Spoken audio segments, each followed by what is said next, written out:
All right, so welcome to another awesome episode of Inside the Vault with Ash Cash. Listen, I have another powerful episode for you. So first of all, I'm gonna give you the backdrop, right? My guy David Shands. So I've been out here doing interviews for years, right? My guy had me on his platform, Sleepers for Suckers, Social Proof Podcast. I was on there. It's the best interview I've ever done. So first of all, you check that out, right? But secondly, yo, this man has been helping entrepreneurs for many, many years, and it was only right for us to bring the man, the myth, the legend, Dorito Dave in the building, Inside the Vault with Ash Cash. Dave, what's up, my brother? Man, what's good, family? Yo, it's 9 o'clock at night right now. Yeah. You give me noon energy right Look, now. look. I didn't think Look. it was gonna be like this. Listen. We here? Listen. we here. Once they say action rolling, this is what we do. We have to, right? We got to bring the same energy, Yes, especially sir. because I've been watching your journey. Been seeing what you've been doing, and the impact that you have on the entrepreneurship community is really big, right? But before we get there, though, who is David Shands? Talk to me. I'm a husband. Yes. I'm a father. I'm an author. I am a connector and community builder. Yeah. So for years, I've been bringing people together, whether it's events. I was doing a midnight, it was called Midnight Meeting of the Minds. So every Monday at midnight, I would do a call. We'd have hundreds of people. Wow. This is before Zoom. Yeah. This is like a conference call. Yeah. And I'm like, yo, we just gonna do it. And I'm bringing guests on, just kind of how we do it with the podcast. Yep. But for 2 weeks straight, 104 episodes. And it wasn't even episodes, it was 104 calls every Monday at midnight. Wow. You can imagine midnight, people jumping on the call. Right. So just loving to bring the community. It wasn't nothing behind it. It wasn't like, yo, I'm funneling people in. I wasn't collecting emails or nothing. Yep, Just yep. for 2 years straight, just doing workshops in Atlanta. Shouts out to it was so many. My partner Donnie, she's been doing workshops with me for years. Yeah. Man, just work. We'll just get a restaurant in the city, and we'll just bring people together. Yeah. Tawana, shouts out to Tawana. Yeah. Man, I just love bringing people together. And so, talk to me about that though. First talk to me about your journey as an entrepreneur, right? How did you get into entrepreneurship? When did you get the bug? I think one day I'm raking leaves and my dad is making me rake the leaves, not for any money or anything like that. Yeah. But then I look across the street and there's ladies with leaves, the lady has leaves on her lawn.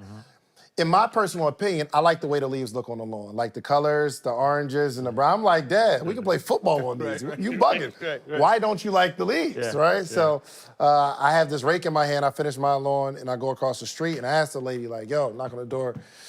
First, don't mean to bother you. I really think your lawn is really pretty with all the leaves. I just don't know if you like the fact that all these leaves are on the lawn. Would you like me to rake them? She says yes, and she gives me money. I said,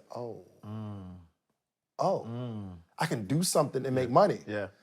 And then now it's crazy because going through, I finished that, bagged it up or whatever, and my friend's like, yo, let's go play ball. Yeah. I'm like, all right, bet, let's go. But as I'm walking through my neighborhood, I now notice everybody has leaves on their lawn. Yeah. And I'm seeing opportunity now. Yeah.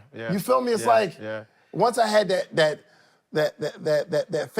first touch, what Bleak said, when you put that money in my head, you feel me? Since then, I've been always looking for opportunity, and maybe it's God's gift. He just allows me to see certain opportunities. Yeah. And then so now fast forward to you being an entrepreneur and doing it full time. What was that transition like? Did you have a job? Were you an entrepreneur all your life? Like, what was the transition to adulthood as an entrepreneur? Yes, an entrepreneur all my life, but had a job all my life too. So, but this is with like the point. I try stuff, quit, try stuff.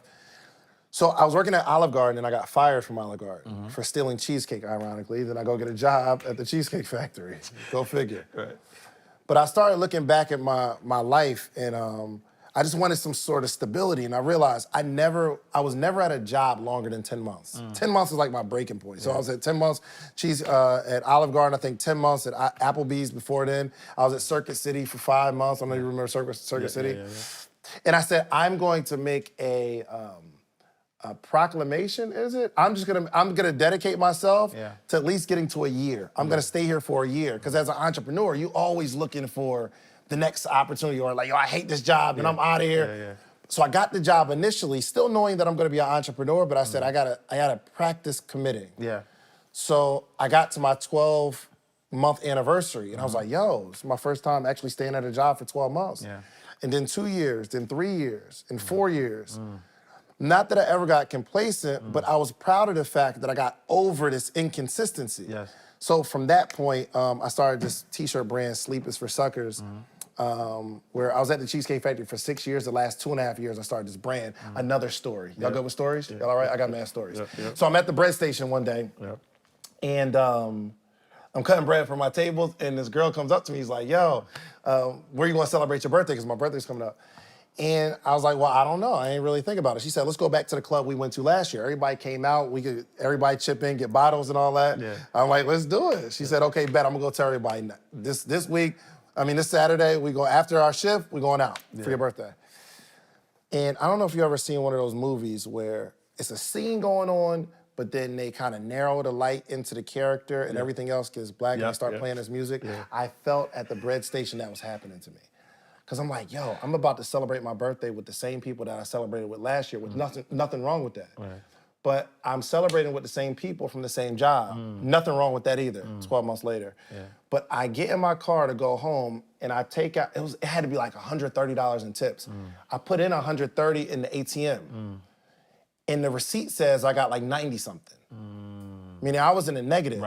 But I had this whole deja vu moment where, yo, this happened last year. I was in the same situation last year. Driving the same car, working at the same place, living in the same spot. I had to go get new clothes to celebrate my birthday because I had the same clothes for the last 12 months. I could literally have been asleep or hit by a car in a coma and laid out for 12 months and nothing would have changed in my life but my age. That was a problem. That was a problem. I said, oh, I gotta build something. But the fact that, so remember, I'm there for 3.5 years. I learned the art of consistency. So I started this company and I said, yo, I'm going to see this through. No more starting, stopping.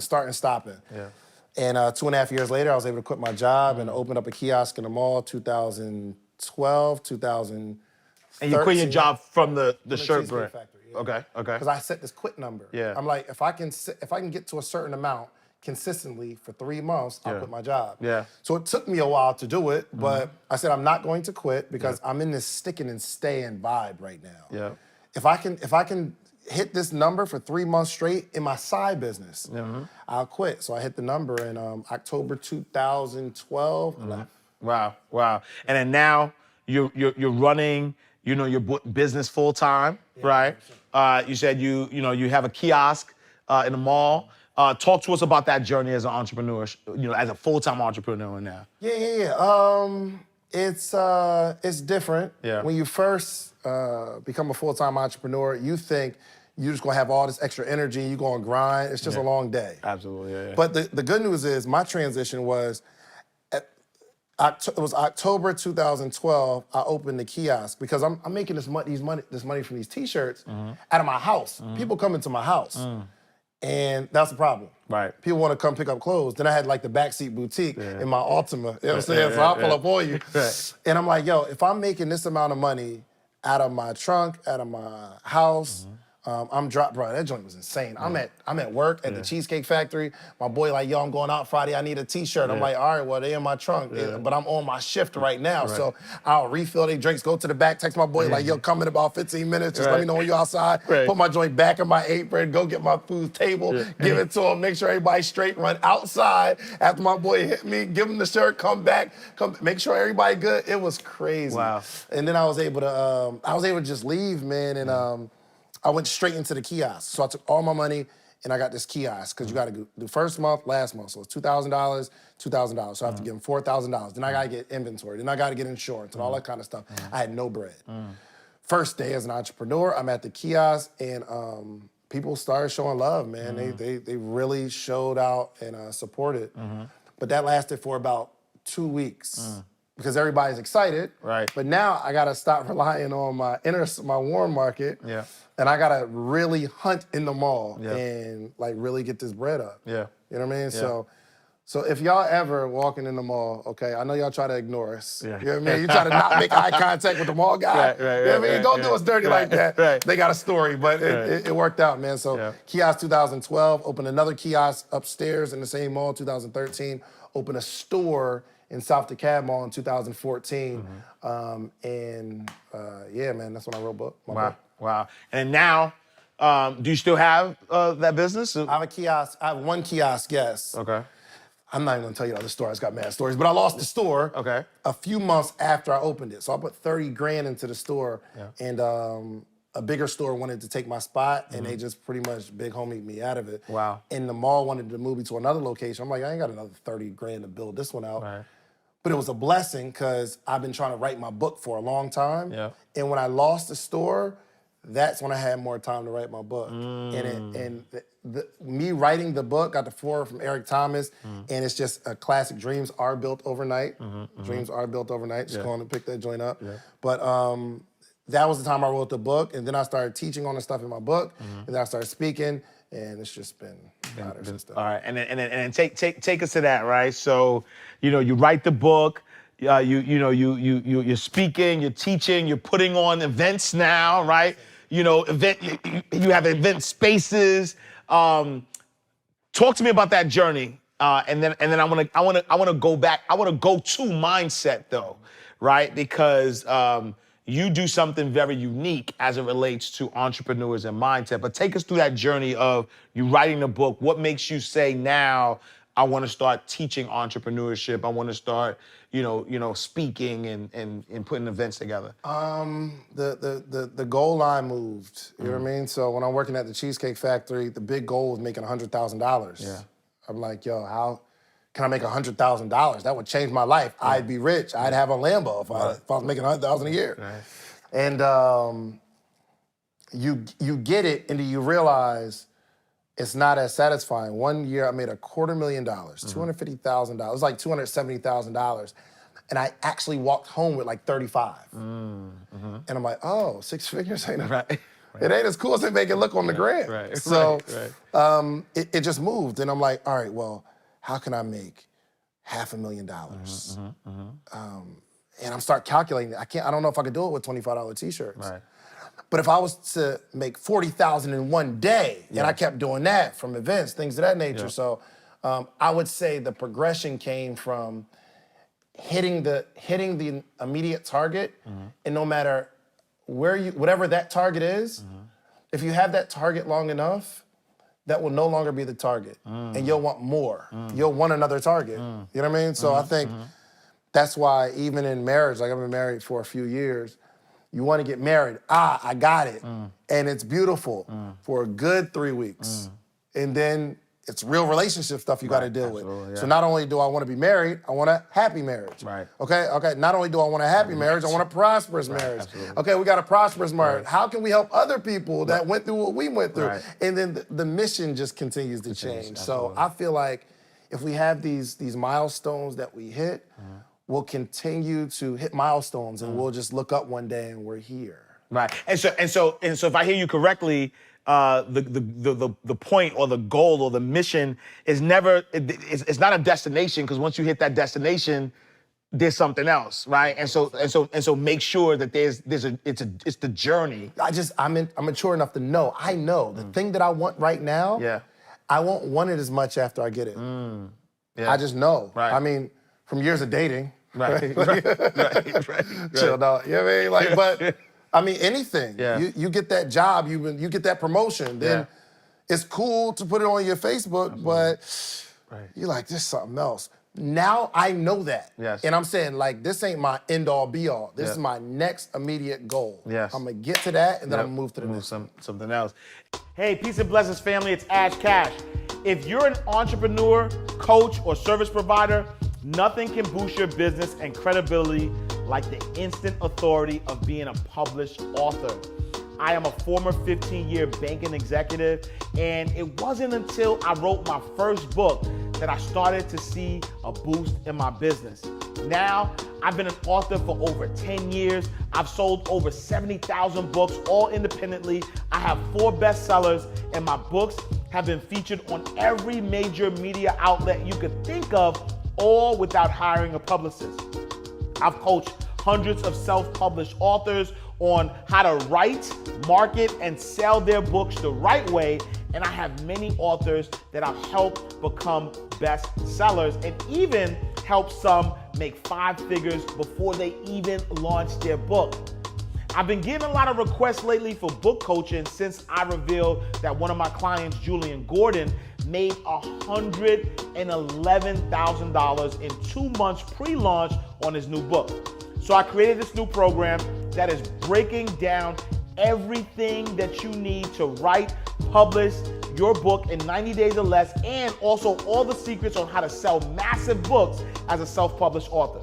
So go to incomefrombooks.com for more information, and for a limited time, you'll get 40% off the normal price, and you don't even need a discount code. I promise you, it's a worthwhile investment. You have a story that the world needs to hear, so let me help you build your impact and your income. Good people need to do good. So let me help you. I'll see you on the other side. Incomefrombooks.com.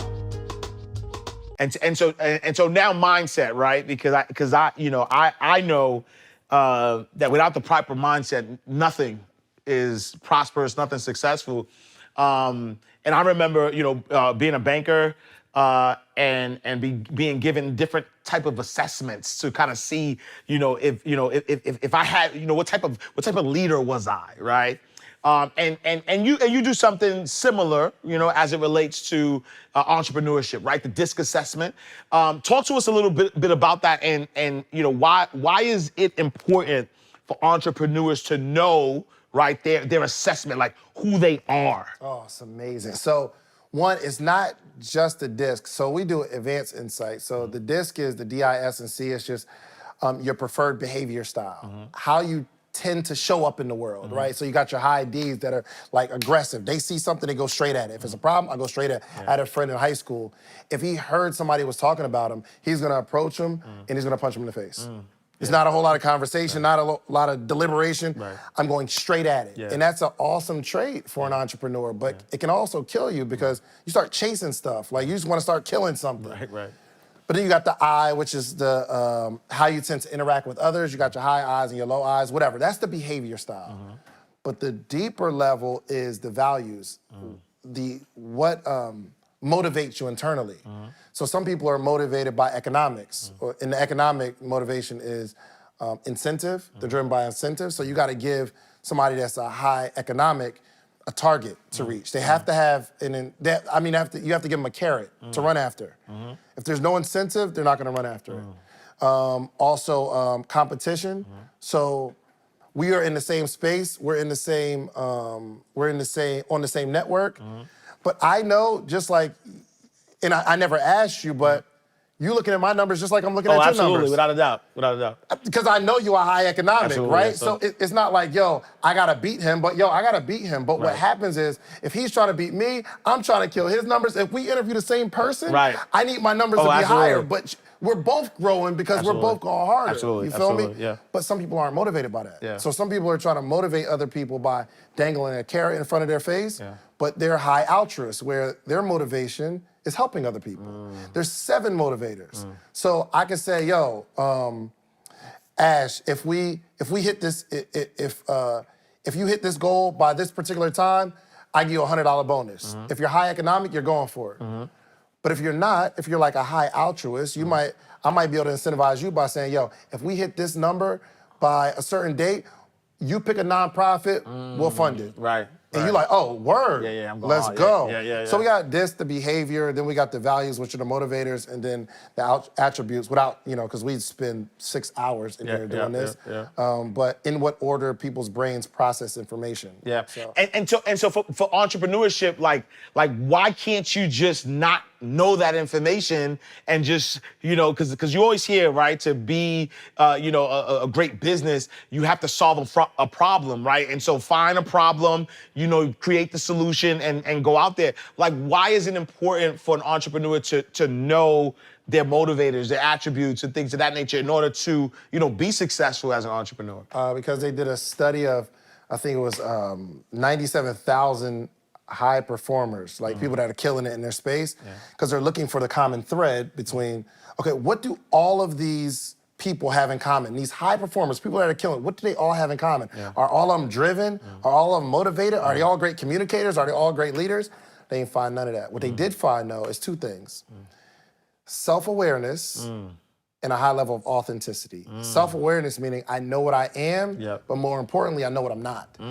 So if you're trying to like put all the stuff together and you're not the technical person, but you're like, oh, I gotta get this podcast going, you'll frustrate yourself and say, I can never do it. Yeah. But if you stay in your lane, he stay in his lane, she stay in her lane, you can say, yo, I'll delegate that. But these high performers, they all have a high level of self-awareness and then authenticity, meaning I'm okay with that. I know some things I'm trash at, and I'm okay with that. Right. I improve, and I'm not even necessarily focused on improving my weaknesses.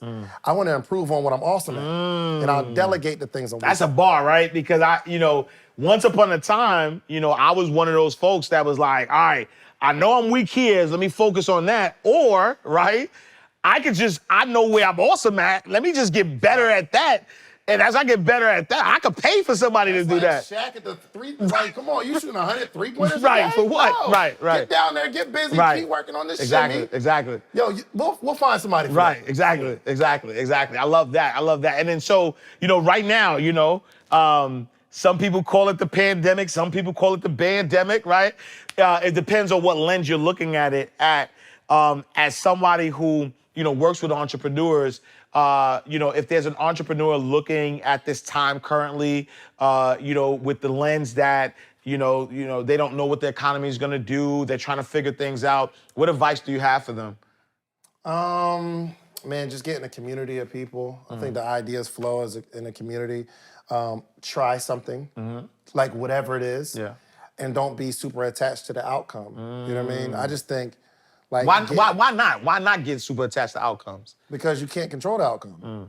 So if I want to make 5 sales today, I can't control you taking money out of your pocket. The only thing I can control is my activity. So I can control, all right, so it looks like every time I ask 20 people, 5 of them say yes. The only thing I can control is me asking the 20 people. My new metric is not getting 5 sales, but I need to talk to and ask 20 people to buy my stuff. But you don't even understand that journey until you get in it. Right. So I'm saying, whatever the idea is, move on it. Don't be attached to the outcome, but most people don't start because they're afraid of failure. But if you wasn't focused on succeeding or failing, you just do it. Wow, yeah. So get your feet wet, right? Wow. Do something. Wow. Wow. I love that. And then and so what about that person, right? Because you are the perfect person to ask about the journey as a side hustler, right? What about that person who has that 9 to 5, right? Who wants to be an entrepreneur and they're focusing on the business as a side hustle? What advice do you give to the side hustler? Get in the right environment, find a coach. Okay. Yeah, so I mean, some of us think we're doing something great, but you need, on a regular basis, I'm like, yo, Troy, what do I need? Yeah. You know what I mean? Like, yo, check the, like, what do you see in the podcast? Right. Rashad, what do you see? Right. Like, you can't see the picture while you're in the frame and you just getting busy. We're reading this book in my morning meetup group. Well, we just finished it, Who Moved My Cheese? Oh, that's a classic. It's lit. Short, but classic. Absolutely. Classic, yeah. But in my head, kind of not even in the book, there's this, like, let's just say there's this little person running around, right? Yeah, and it's, yeah. okay, I'm gonna check this door, I'm gonna check this door. What if you had somebody that was on top of the maze that, like, went there, got out of the maze, and they're sitting at the top? They're like, yo, just go left. Yeah. Hey, yo, make that right there. Right, make right. that left. Yeah. Open that door, Yep, okay? Just yep. push that door right Yep, there. yeah. Okay, look underneath, because I can see it. Yeah. So if it's not building the way you feel like it should build, one, I would definitely find a community of people who are moving in the same direction. Because A lot of people, we want to win, but we're in an environment, we're not even in the right environment to grow. Certain flowers just don't grow, not because it's a bad seed, but it's just in the wrong environment. Yeah. You're just, the rose, it's concrete, Right. fam. Around you is concrete. Right. Won't you just get in a flower pot with other flowers? Right. And you feel me? So that would be 1. 2, continue to grow. And 3, I would imagine if someone's failing, they're either not growing personally or they're not monitoring their activity. So I'm just out here grinding. Hey, buy my stuff, buy my stuff, buy my stuff, buy my stuff. And then nobody buys, then we get home and we're like, yo, ain't nobody buying this. Right. Versus, let's record, buy my stuff, buy my stuff, buy my stuff. You get home and you look at the tape, oh, they flinched when I said this one word. Maybe I should say this one word better. You feel me? You gotta just improve. There's so much advice, but I would say find a coach because a coach is gonna tell you all the stuff that I would say to you. Yeah, and but you know one of the things that I've noticed though is that there are people who want to do better, but say that they want to get to a certain level of success before they get the coach or before they invest in the course. Right. Why? Yeah. Why is it stupid? That's like saying I want to get to the NBA, then find a strength coach. Right. You gotta find a strength coach to get to the NBA. Right. Like, so wherever you are, wherever you are, you need a coach. Yes. Maybe we could put a blanket on that and just say wherever you are. Yeah.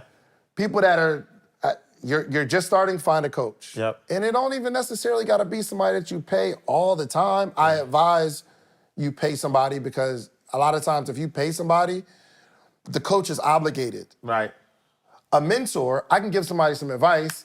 I'm not gonna dig all the way into you. I'm gonna give you some advice and pass it. I'm your mentor. I see some things, I'll give you some advice. But as a coach, I feel obligated to help you win. Yeah. So I would say find somebody to pay, not for the money's sake, but to make sure you're squeezing as much out of this coach as possible because they don't want, as a coach, for you to say, yo, they paid me. I mean, I paid this person and they ain't get no results. Right. Right. So, man, coaching is... Nah, I love that. I love that. And here's the thing. I don't even do personal coaching like that, so I'm not even selling anybody on it. Right. I'm just telling you what works. Best coach on earth, you wanna know who that is? Who's that? My partner, Donnie Wiggins. Donnie Wiggins. Donnie Wiggins _follower. Yo, no cap. So, just in terms of the mindset and like pulling the soldier out of somebody. And then when you think about coaching, right? Because I had spoke to fast shout to Derek Harper, and we were interviewing, and he mentioned the difference, right, between that coach and that mentor, meaning like you just said, the mentor is not obligated. The coach wants to kind of push you, but when you think about mentorship. How important is mentorship in the journey? I think everybody needs to be a mentee and a mentor. So we always got to stay stuck in the middle. You should be reaching up to your mentors to find out what information you don't know. But studies show that the best way to learn is to teach. So if I go get some information from my mentor, the best way for me to learn it is to go teach it to somebody. Exactly what I taught. I don't care if after every session, I'm coaching with Ash, he helping me out. I'm gonna go right on live and say, yo, this is what my coach told me, and this is what I'm going to teach you all because now it's stuck with me versus you telling me some information and then my mind has to like hold it for a while until it's ready to use. You're not ready to use just yet. But if you start teaching the stuff, it's stuck with you. So I employ everybody, man. You need a mentor and a mentee. And no matter where you are in your life, you can find a mentee. If you are 20 years old and you're just getting out of college, there's a kid in high school that's trying to figure out how to get out of college. They're in high school. You can tell them the journey of, yo, this is how you get through college. If you are a high school senior, there's freshmen.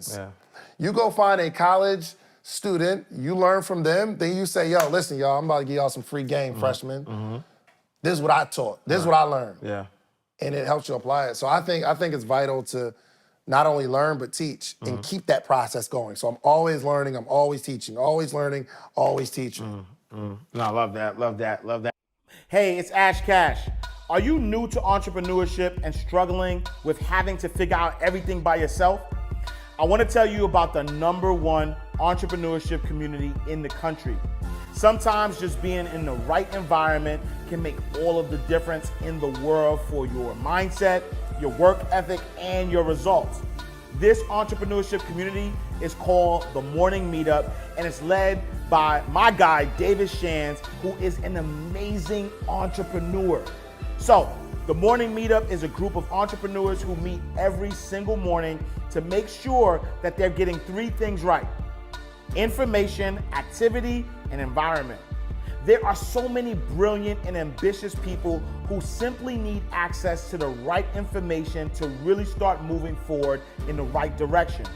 Every single morning at 8 a.m. Eastern, Dave, along with other successful business owners from all different backgrounds, meet with new entrepreneurs to shed light on things like investing, content creation, monetizing, automation, mindset, business strategy, and so much more.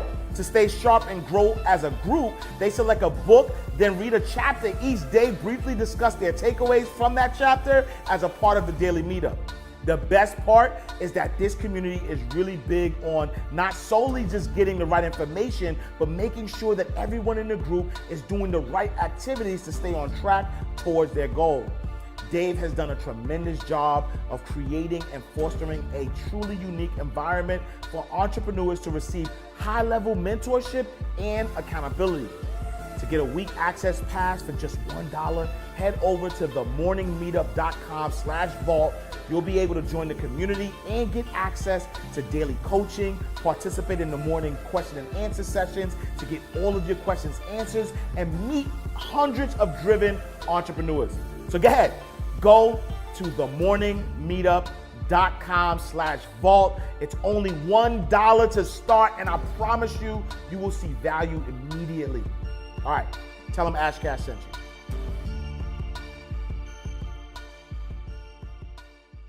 And then so now, as a, successful entrepreneur, has done so much, right? What advice would you give? What advice would today's David Shands give to his 18-year-old self? I wish I had just learned the process of focus on the work and not the reward. You know what I mean? Because I always kept trying to control the reward. I want the outcome. Yeah. Right. But if I'd have just continued to focus on the work, improving the work, making sure my work was right, the reward will come. Yeah. So that would be the biggest. Just stop being so anxious for the reward. That would be the biggest gem that I could teach my younger self. Yeah. No, I love that. And then as we think about gems and rewards, what is your biggest money mistake that you've made?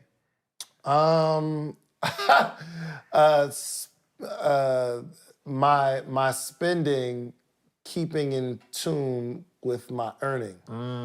So the things that I would buy at 100,000, I wouldn't buy at 30,000. Yeah. But when you get to 100,000, you got to buy $100,000 stuff. Yeah. Okay. I mean, don't get me wrong. You should treat yourself, but one of the biggest mistakes is just increasing my spending with my earning. But another money mistake I would have to say is not paying out. You know what I mean? Like not investing in advertising, not investing in help. That would be another big money mistake for me, right? I see like this whole production, and it's like, I'm losing it somewhere because I don't got the production. I don't got the sliding camera, and there's not all these people here. It seems like everybody has something to do. There's a job. I'm like, oh, I'm not investing enough. That's a money mistake. Trying to hold it. You know what I mean? Watching a whole webinar and not buying what's offered at the end. It's a big money mistake because I just spend an hour with this person learning from, but I don't want to invest at the end. Right. Which is a money mistake because I'll give you my time, but I won't give you my money.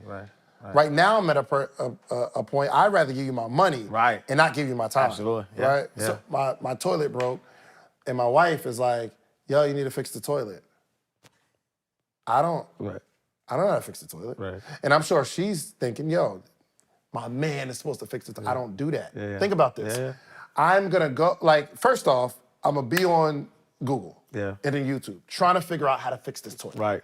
That's gonna be an hour at least. Yeah. I'm gonna go to Home Depot. That's another 30-minute drive. Yeah. I'll be there for another hour. Yeah. I'm at 2.5 hours, another half hour back to the crib, getting the stuff. Yeah. That's 3 hours out of my life. Yeah. For me to get the wrong thing. I don't know about y'all, but every time I go to Home Depot, I get the wrong thing. Yeah. So I gotta go back and get the right thing. And then I'm sitting there trying to figure it out. I got 10 hours out of my life, almost, trying to fix this toilet to do it wrong. Yeah. If a plumber is gonna just come in here and fix it up, $200, boop, boop, boop, done, I would rather give the 200 than to give 10 hours. Absolutely. Because now I just took on a $20 an hour job. Exactly. Absolutely. What is going on? Yeah. We're gonna call the plumber. Yeah. Yeah. I'm not doing it. Yeah. You feel me? Absolutely. So, a money mistake, man, would be trying to save the money. Right. Trying to save the money and say, I'll just do it myself and spend as much time. No, I let it go. Right. Oh, I love Then that. it comes back. Yeah. It yeah. comes back. Yeah. I would be interested in knowing from a banker perspective, you know, I'm an interviewer too. Of course. Yeah. What would be your biggest money mistake? My biggest money mistake? Biggest money mistake has been to working hard for money.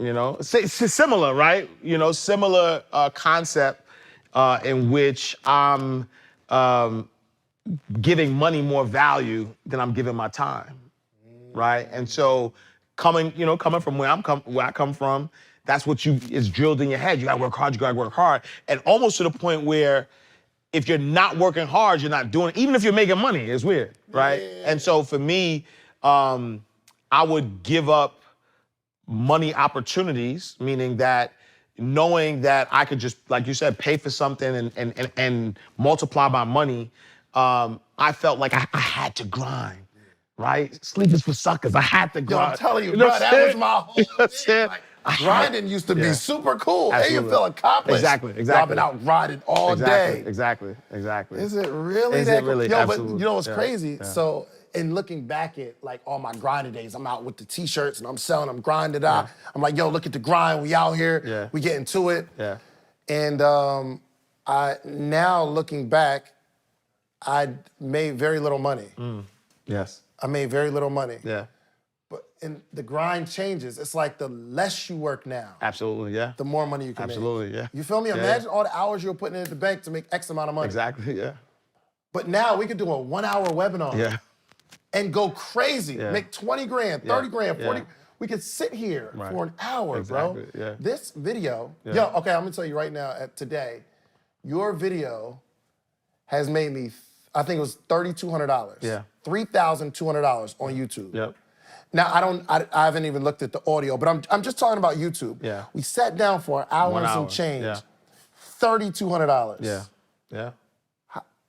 And going though. And it's going. It's Right. not. Oh, it's not done. In perpetuity. In perpetuity. Yeah. But like we've mastered. Okay, first off, I'm doing calls for Yeah. 2 years straight. Yes. Bringing on guests every single week, and I'm Yes. asking them questions, much like we're doing today. Absolutely.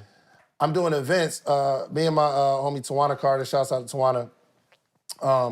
Every week, it was like whether on Wednesday or Thursday, we would just find a restaurant and we do a workshop. We charge $10. A Yeah. lot of times it's free. Yeah. Then she wound up getting her own restaurant. We started doing them there. I still got the footage. Yeah. CJ spoke at my event years ago. I need to release the footage. It's crazy. Yeah. Years ago. I'm talking about every single week. We're Yeah. putting on these workshops where we bring a guest and I'm hosting and asking the questions and we grinding and I had to set up, break down, all that kind of stuff. But now, because of all of that, Yeah. I can sit with an Ash Cash Yes. for an hour and a half and know I'm gonna do 3 Yes. grand. Absolutely. Yeah. Do you know if you had a course or something that we promoted Yeah. and an affiliate, Yeah. I'd have made even more Nah, money. big fact. Yeah.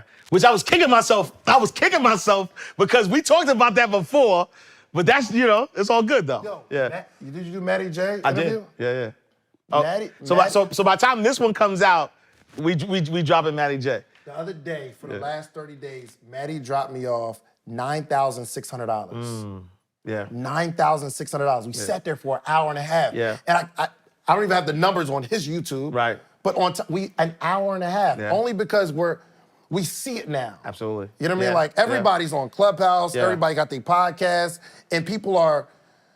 I like when other people are dropping podcasts because it's just warming the market for more people being Absolutely. used to podcasts. Absolutely, Right? yeah, Like yeah. nobody. It was a point where nobody was listening to music in their car. Right.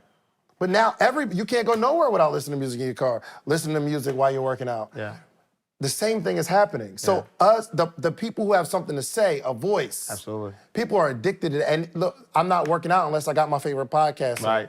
Yeah. Or like I'm not even watching TV while I'm working. I gotta have a podcast on, not music. It's changing now. Yeah. But the fact that we see it, we ain't gotta go out there and sell $25 t-shirt, Exactly. $20 books. Exactly.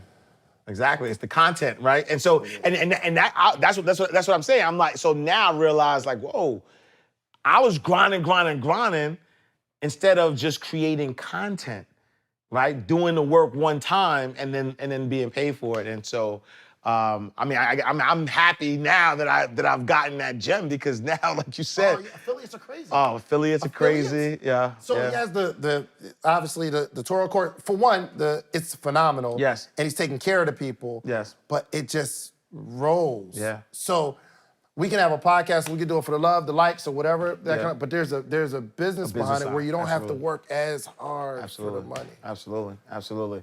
And so now, purchases, right? Because we inside the vault. We want to get inside your vault, right? If applicable. I'm from Harlem, so just in case. And I gotta ask you. Yeah. Fat Shouts, where'd that come from? Exactly. Brucey B, Ron G. So what is the Fat Shouts? Is there? Or it's like a shout out. It's like, yo, Fat Shouts.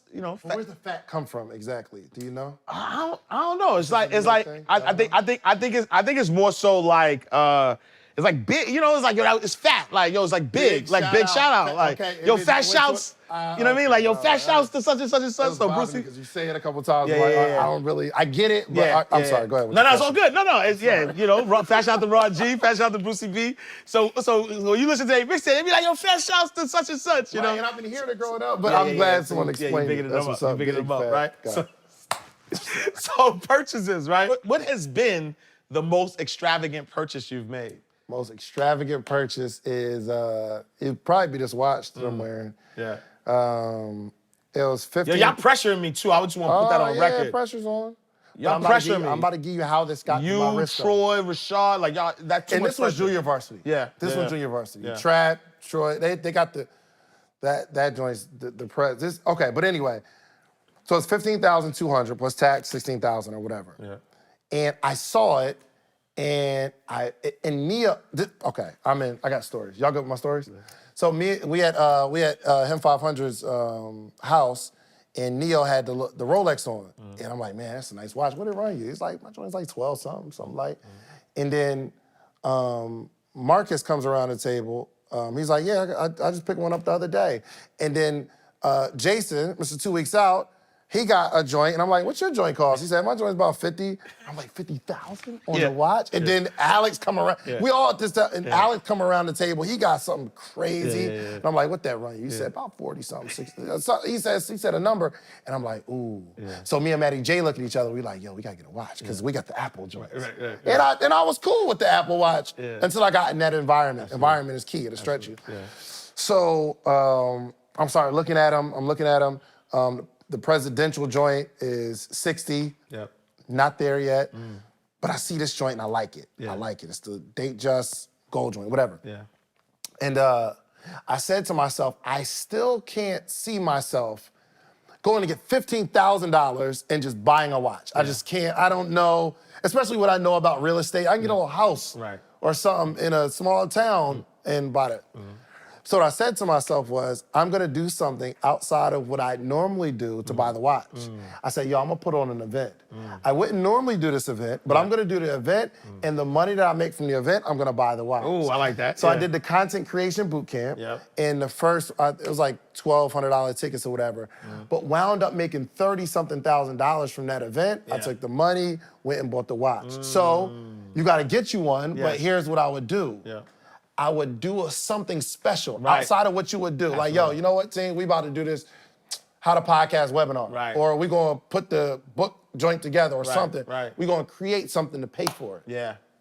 I like that, cause I'm not really flashy, but I got a yacht master. Is it flashy though? Yeah. It's not No, it's not. No. flash. I like You feel me?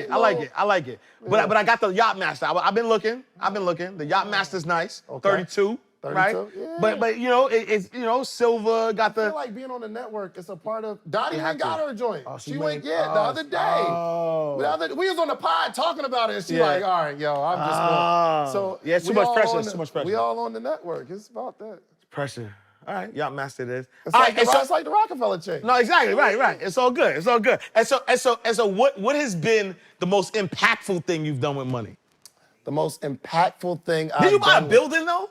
Yeah. Okay. Yeah. So I didn't want to, I didn't want to say that's the most impactful thing, but I know I knew that you bought a building, but I know we didn't talk about that. But what has been the most impactful thing you've done? Yeah. So I did, but for 3 years we've been leasing a building, and I was like, yo, I'm about to just buy one, right? So I bought this building.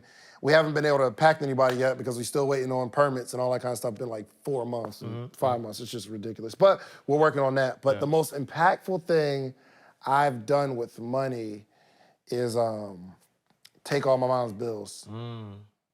Yeah. Or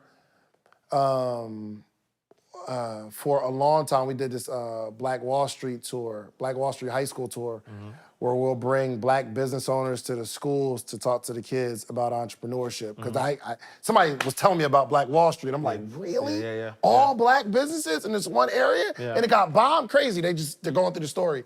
And I said, yo, we about to do a tour. And I know all these entrepreneurs, and we just gonna go to the school. And we did. That's what we did for like 2 years. We just kept going to the schools.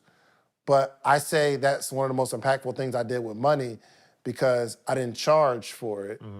And I had to forego some money to do something impactful. So I think when you make money, the most impactful thing you can do is to use your time to be impactful. You know what I mean? Because you can give some people some money, but if they're not the person that can handle the money, they'll lose it anyway.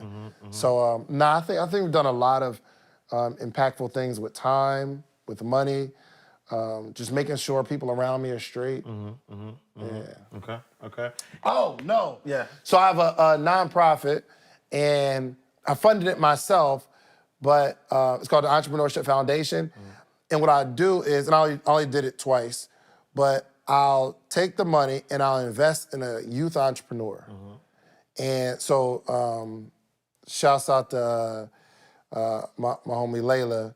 She's 9 years old, and she's a painter. You said 9? 9. I think she's 9, 10 years old. Yeah. Okay. So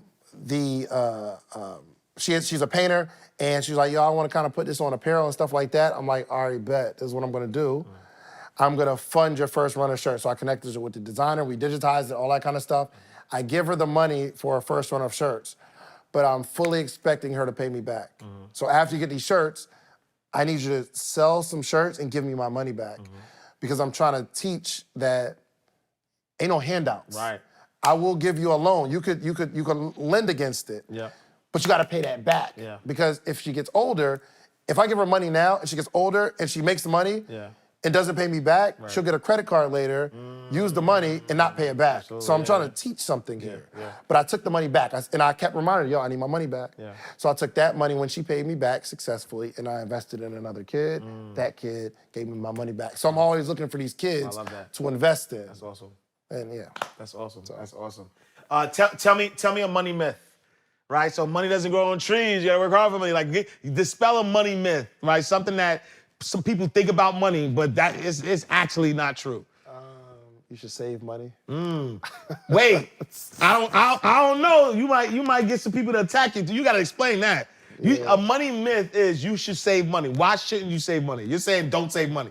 Because if you put $100 in the ground 100 years ago, and you dug it up today, it's not worth as much. So you lost money actually by saving it. Right. And again, I'm not the wealthiest person in the world. Just in my life, I'm collecting money to be able to put it back out and work for me. You know what I mean? Yeah. So I'm not necessarily. I'll save some money to put some money into something that's gonna bring me back money. So if I can take some money, put it into a podcast that's gonna continue to pay me, and whatever that podcast is paying me, I take the money and I'll give all that away, or not give it away, but I'll invest it in something. Right. Because I took some money and have a system that's gonna continue to pay it out. So I'm always looking for something to invest my money in. So I just thought it was cool to just accumulate money. And we do, right? I'm not just being reckless to just throw it out. I never want my money to sit there. I'm telling you, if I find the right investment, everything I have will go into it, period. Primarily because I built some streams of income where I'm not gonna go homeless. I'm not gonna go broke, but the fact that we got money in the account doesn't impress me anymore. Right. And it's funny because your level of execution is fast too, right? Because I remember when, I'm watching the Matty J interview that you did, and he's telling you about Toro, and I think at that point you hadn't done it. I start talking to you, you and I have a conversation. I'm like, yo, did you ever do the Toro thing? He said, yeah, I got 5 cars. Like 5? Like how you got 5 already, And so I'm learning, right? Because I got 2 now. Welcome to the club. Right? Welcome to the club. I got 2. I'm gonna add you to, remind me to add you to the Instagram chat. Like, so we got like this car club group. Yep. I'm gonna add you to it. And so funny enough, I just spoke to the PTG 365 boys because me and First Lady, we need 2 more, and so I already put my order in. I told them to 2, and we gonna put them bad boys on the on there. And so how important is execution as an entrepreneur? Bruh, I think if you're not making money with the guests of the podcast, something's severely wrong. Yeah. And I learned that from Rashad and Troy. Yeah. Like they not just having a good conversation. You'll see them later doing something together, like implementing. Like they got Wall Street Trapper on it and they investing, right? They got, they have Alex on the podcast, and now they got a truck. Yo, it's going to be a sad case if you're interviewing all these people and you're not in business with them somehow. Oh yeah, I need that. Not all of them, right? Because we can start chasing gold, right? My gosh, gold there, gold there. We start getting like super overwhelmed, but nah, I'm implementing something. And I love that. All right, so lightning round, right? And so we have a lightning round where we take words, right? Because we are inside the vault, and we flip them. We take bank terms, we flip them to what our meaning is. And so the first word that we're going to talk about is canceled check, right? A canceled check, obviously there's no money in the account, and so the bank returns it, it's canceled. For us inside the vault, a canceled check is, what type of people or what mindset did you have to cancel, on your journey? Man, I'm in this process right now, bro. I got a few things that I'm focused on, my morning meetup community and my podcast. The crazy thing is, I had other checks, small checks that are coming. Like literally actively that I'm making money in that I'm cutting off, which is hard to do. There are some people that got 5 different ideas and they try to put it all together. None of them are making money. But I have some that are making me money that I'm saying, yo, to where I'm going, I can't take this with me. And I'm chasing this couple $1,000s a month or a few $100s a month, or sometimes I don't make money, but it's like I gotta get it off of my plate. So I think the most impactful thing someone can do is stop chasing little drips of income and build a stream. Yeah, that was for me actually.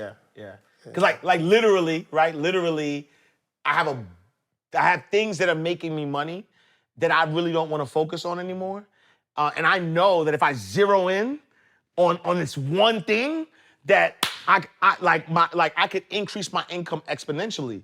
But because I'm giving energy to this thing, and like you said, it's making me money, and so it's a few thousand a month, and I'm like, I'm gonna hold on to it. And you just helped me with that. My wife does the Toro joint. And I told her, don't call me about that stuff. I don't even want to know. Listen, whatever issue, if you need some money, I got you. Bail you out, I got you, but do your best. Just try not to call me about that. Because that takes me away from where I got 2 focuses, bro. And if what we're doing doesn't help with the morning meetup or my podcast, I'm just out of it. Like we were just talking about this mastermind, me and Donnie, and like it's a group of us, we're gonna put some stuff together. Yeah. And I'm like, I would love to, but I can't. Yes. Caught me a year ago, oh yeah, let's do it. I'm down. Absolutely. Right? Yeah. And maybe it's just me. Maybe the other entrepreneurs there, they're better at delegating and like kind of sectioning off. But for me, I can only podcast, morning meetup, and they feed each other. So that's all I got. All right. Next word, trust account, right? And so everybody Make wants. my answer shorter too. You know what I mean? Don't worry. It's all good, right? Trust account. And so, you know, when you have a, trust fund babies, there's this money that's available to their heirs, right? But with us, your trust account is, who are the people or the mindset, like that trust system that's around you that helps you, do what you do. I think it's just important. You got to be able to trust the people that you're around for sure. But I don't trust anybody. So I know human beings are flawed. That's why I don't have high highs and I don't have low lows. The only thing that I can trust is God is going to take care of me. I'm talking about like I don't have a super high level of trust for anybody because everybody's flawed. Like most of the people that are in court are best friends. Right. They were best friends at one. Like these are people that you know, and it was all good just a week ago. Yeah. So I mean, I've learned that, and I don't get super upset at humans because we're all flawed. Absolutely. You know what I mean? Yeah, So yeah. the only thing I trust is God making sure I'm gonna be good, and I'm just every day I'm striving to make sure that. God can say the same about me. Like, yo, I can trust him. I can trust him with money. I can trust him around other women. That's not his wife. I can trust him to do the right thing by people. I can trust him to give someone an encouraging word. I can trust him not to jump into like negative conversation and like hurting people. So every day, like trust is a really, really strong word for me, bro. Wow, that's powerful. That was powerful. All right, last one. ATM, right? ATM is where the money comes out, right? Where the money resides. Right? ATM is where the money comes out. But for us, ATM is another teachable moment, right? So you're talking to entrepreneur right now.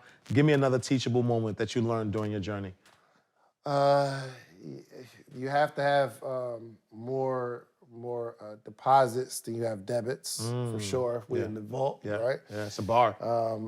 You got all these different bills coming in, but you get paid twice a month. Yeah.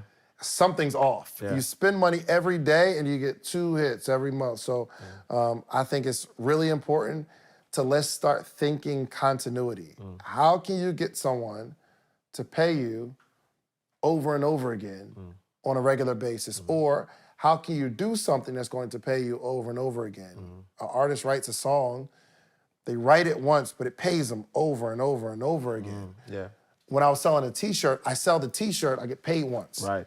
That's why I'm not, so I have a kiosk in the mall, I told you, Right, but I created this partnership with my boy Jamel Jackson, shouts out to Jamel, and we have this agreement. Yeah. I'm not coming up there. Right. We have this agreement. Yeah. Because he's focused on building what he's building at the kiosk, and like we have this beautiful arrangement where we're building something together as well. But you have to figure out a way to get money to do something once and have it pay you over and over again. That's why I'm loving these podcast vibes. Absolutely. 5 years from now, where is David Shands? 5 years from now, the #1 podcaster in the world. Period. Yeah. Oprah status. I'm talking Oprah took over the industry. She's synonymous with, if I get on the Oprah show, my life changes forever. Yeah. Social Proof Podcast. So lace your sneakers. Yeah. You know what I mean? Yeah. It's all good. Troy, It's all good. lace your sneakers, okay? Yeah. I need you to run fast. Yeah. Because I'm coming. Yeah. All right, so. What Mike Tyson said? Everybody tough until they get punched in their face. It's all good. You know what I'm saying? You know? I love it. I can challenge my brother in his face. It's all good. All right, man. What's next for David Shands? If somebody wants to connect. More questions. What you want? Just one more. I don't know. All right. So what? I just need another one. So one more question. If you could do it all over again, what would you be changing? Nothing. Okay. Everything. Man, everything just was in alignment. Like literally, if I take out the negative, then I wouldn't be here because I learned so much from the negative. I love it. So there's no, I think my life, your life, everything worked out the way it's supposed to work out. Yeah. And if you went through it, you handled it. And God couldn't trust anybody else with what they gave you. But look, you went through it. You got through it. Yeah. So now there's a responsibility. Yeah. Now you can look forward and say, okay, what am I going to do with this? Yeah. And yeah, man. So I wouldn't. And I love that answer because I talk to my wife always about the butterfly effect. I don't know if you ever saw that movie, The Butterfly Effect, with Ashton Kutcher. It's like people always like, oh, I wish. But no, if you go like it's a formula. You go back and change some stuff. You messing up some other stuff that you don't even realize how honestly saying that you would change something is disrespectful to who you are right now. It's the biggest disrespect. Disrespectful to God's plan. Right. Because you mean that joke wasn't perfect. Exactly. God created a perfect plan. Right. And you say, no, God, they was a little No, I wish you would have did. A couple years ago, nah. Yeah. All right, brother, what's next? If people want to connect with you, where can they find you? The morning meetup, man, we will have 5,000 people in that group. 5,000. Right now, we have about 1,000. But it's the dopest community on earth, bro. We literally get together on a Zoom call every single Monday through Friday, 8 a.m. to 9 a.m. Eastern Standard Time, every single day. Literally, we have a book club. Are you a reader? You read books? Oh, all the time, yeah. So, how many books you read cover to cover, let's just say, last year? Last year, probably 30. 30, golly, y'all ahead of me. Yo, this question never works out with people that are winning. Yeah. You know how many I read last year? How many? None. Zero. Zero. Read no books cover to cover last year. Why? I be moving. I listen to podcasts. I'll pick up a book, I'll read some, or I'll listen to an audio or something like that, but I don't know. I haven't found the time. I'm married, father. I got a million excuses. I'll give them all to you why I haven't read. The one thing that I learned from Warren Buffett, one of the richest men on the earth, he said that he reads 6 hours every day. That's crazy. As if the richest man, 100%. or one of the richest men on the planet tells you he can take 6 hours out, then we got to read. Well, let me tell you, this year I've read 5. So from January to March, I read 5 books with my morning meetup group. And like literally, so there's about 1,000 people on the program, but on the call, there's about 300 people that gather every morning from all across the country and internationally. Yeah. And we're reading books together. So we take a chapter, like I gotta read a chapter tonight. We're reading, right now we're reading The 4 Agreements. Oh. Yeah, it's deep. It's not an easy read. It's not an easy read. Good. But we take a chapter. That's a good one. And then from 8 a.m. to 8:15, book club conversation. Yo, what did we learn? What did we reflect? So like the same theory that I was telling you earlier, you get some information from the book, but now you got to talk about it. Yeah. And now that information's stuck with you. Absolutely. So, chapter by chapter. It's not like we read whole books. We read them over time. So every morning we discuss like that chapter, and we're just knocking it out, man. Literally, there's dozens of people on the call, if not at least 100 people on the call, who are not readers that are getting through these books because we're doing it together. So themorningmeetup.com, we got a $1 trial, man. You can just try it, pop your head in, see what's happening. If you like it, stay. It's $79 a month after that, but we're on a call every single Monday through Friday, and I'm on the call every day. This isn't pre-recorded. This ain't like I just got guests all the time. But I do have some guests. I introduce them to my successful friends. But yeah, try it for $1. If you like it, stay. If not, you can leave, no obligation. No, I love it. All right, y'all. David Shands, Dorito Dave. Sleepers for Suckers on Instagram. Make sure you tap in. One of the best podcasts out, though. I'm a fan. I actually watch, his podcast as well. Yo, the best episode is the one he had with the banker. It's the best episode that you'll see. So make sure you check that out. What number is that? A. Donahue Baker. But you gotta watch that Ash Cash joint. No, that wasn't talking about Donahue Baker. He has a bank. No, I said banker. Yeah. It was me. I was taking, you know what I mean? 103. the But fast bank, shout to A. Donahue. That's my guy, though. Fast shout, yeah, that was. But what was the one with mine? 103. Make sure you check out podcast number 103. Yo, first 15 minutes, we light you on fire. But listen, I appreciate y'all. Make sure y'all check out David Shands. Thank y'all. We are closing out the vault. This is Inside the Vault with Ash Cash. Make sure you tap in, tune in, tell a friend to tell a friend. We're going to see you next time, same place. I appreciate y'all, and God's will, we'll see you. Peace.